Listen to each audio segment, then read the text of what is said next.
Hi, my name is Mayhah Suri and I'm with the ALEI Education Initiative. Today I'll be going through a presentation on how to lease land that contains a conservation easement. So let's start with what is a conservation easement. A conservation easement is when a landowner gives away their right to develop the land as they see fit in order to ensure that that land stays in a use that's important to them. The land is placed in the care of a land trust or a government agency, and the most important thing to note is that these agreements last forever. So no matter how many times it was sold before you owned it and how many times it's sold after you own it, this agreement will stay in place in perpetuity or forever. There's a variety of reasons why someone may enter into this agreement. There are financial incentives or perhaps an emotional connection to the land, but once that agreement is signed, it does last forever. In Maryland, a conservation easement is an agreement that a landowner signs to protect the value of a significant rural property. So this could be an agricultural value, it could be historical or scenic, but it's to protect the value of that land. So, how do you know if you have a conservation easement? Well, ideally, in the contract you used during the purchase of this property, you were given a copy of the original conservation easement. If you don't have it, check your files, and if you still can't find it, it will most likely be in the county records where your property is located. It should have been in the language of the contract you signed, and you should be able to provide a copy to anyone that you're leasing or selling the land to. So, now you know you have one, so how do you lease it? Well, luckily, leasing a conservation easement is very similar to just leasing any other type of property. You're going to want to make sure you are advertising appropriately, that you have a responsible and trustworthy tenant, that you have a good lease, and that you use clear communication strategies so everyone knows what they're dealing with. Here is a link to some more specific information about how to develop a good lease and some tips for communication strategies. This link, along with any others in this presentation, will be linked below in the description of this video. First, how to advertise. How do you get the word out? So you'll want to make sure that you use platforms that are appropriate for the audience. So use platforms that farmers interact with. You'll also want to make sure you're clearly stating the dedicated use of the land. Again, if it's agricultural or if it's a historical or scenic property, you want to make sure that everyone knows what they're getting into. So here are some examples of advertising platforms that may be helpful when advertising to farmers.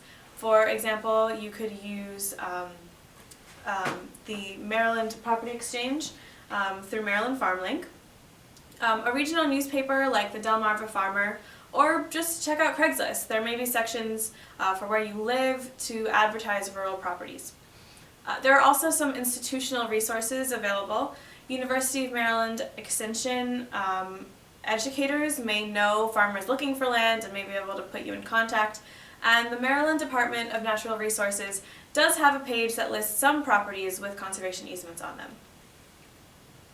So, now you got the word out and you have some people that are interested in using your property. How do you know if you can trust that person? Well, just ask.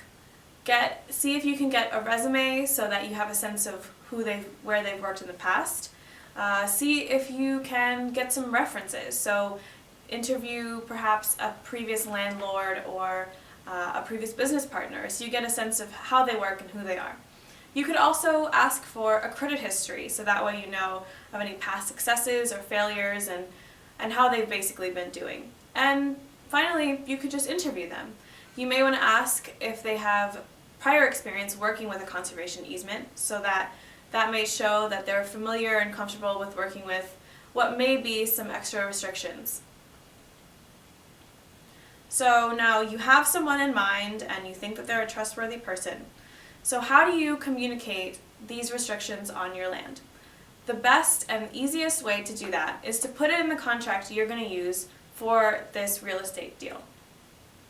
So you may want to consider adding a section specifically about the conservation easement. It could be a page, 2 pages, a paragraph, however long you need to clearly communicate what you need to say. If possible, include a copy of the original conservation easement, because that might include management practices or a soil conservation plan that might be helpful for a producer working on that land. My next tip, and this is a big one, is to use flexible language to convey the spirit of the easement, rather than using an exhaustive list of everything a farmer can and cannot do. So I have a picture here of someone playing paintball because of a story I heard that someone leased land that had a conservation easement on it, and they tried to create a very rigid list of what the person could and could not do. And while creating that rigid list, did not think to exclude paintball from the list of things that were prohibited. So a few months later, things are going well, and all of a sudden they hear that a commercial paintball venture is occurring on their property. So then there was ambiguity about whether this was allowed, is it not allowed, because they tried to come up and regulate every single thing that could or could not be done. So instead try to communicate why this land is important and what they should and shouldn't be doing on it. Related to that, set some parameters for what they have to ask your permission for. You could be hands-on and require permission for any structure that's built, any change in practice, any change in the soil, or you may prefer to be hands-off, where you only require a sign-off if it's a major change, or you don't need to sign off at all. My next tip is to establish some guidelines for how that tenant can contact you. That could just be as simple as providing your email address, so if they have a question, they can shoot you an email, you can get back to them whenever, and that way there's a very clear and open pathway for communication. So down the road there's no confusion about, well, I asked you a question and I didn't get your email, or I called you and you never called me back. The land trust or the government agency that holds your conservation easement may have some tips or some guidelines on how to communicate best with your tenant. Clear, open communication is critical to the success of your lease, because that way everyone knows what they're getting into and there's no hard feelings down the line. So now that you've signed the lease, you may be wondering, what is your level of responsibility in ensuring that all of the terms of the easement are followed? And luckily for you, you already signed a lease, which means that you've clearly demarcated what you have to do and what the tenant has to do. So they know what their requirements are, and if they violate those requirements, then that's on them. It's their job to follow the rules, not yours. So if there is a violation, that may be treated like a violation of the full lease. So that may lead to a termination of the lease, or a legal proceeding, or a financial recompensation, or whatever you worked out when you wrote the lease. Another question you might have is how to pick a rental rate. Picking a rental rate is complicated anyway due to the many factors such as access to water, the size and shape of fields, the type of soil. So with this conservation easement on it, it adds in one more factor when you're trying to determine a rental rate. One option is to consider a crop share lease. So that means in return for letting them use your land, they'll give you a percentage of the crop that's harvested, perhaps in addition to a cash rent or by itself. So here are some resources for determining a rental rate. The University of Maryland Extension has a summary of USDA cash rent surveys done by Maryland County averages.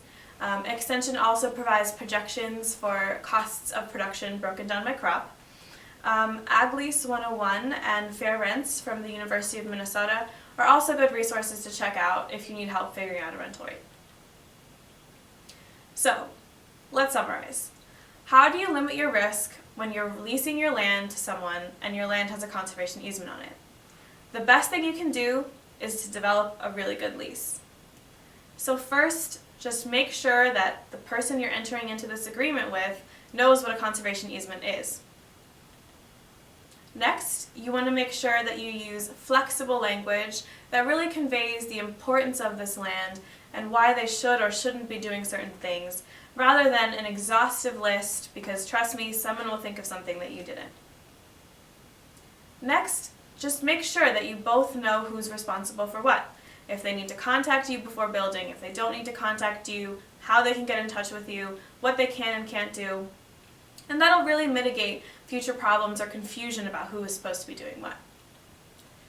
And I know that having a very long or a very lengthy and involved lease may seem overly cautious or unfriendly or overly involved. It's important because that really protects you in the case of a future conflict. And that's what the point of this is, so that everyone knows very clearly what their responsibilities are, and in the future if something happens, you can pull out that document and say, well, I told you to do this and you agreed to it. So that's it for this presentation. Thank you, and if you have any questions, please feel free to email me.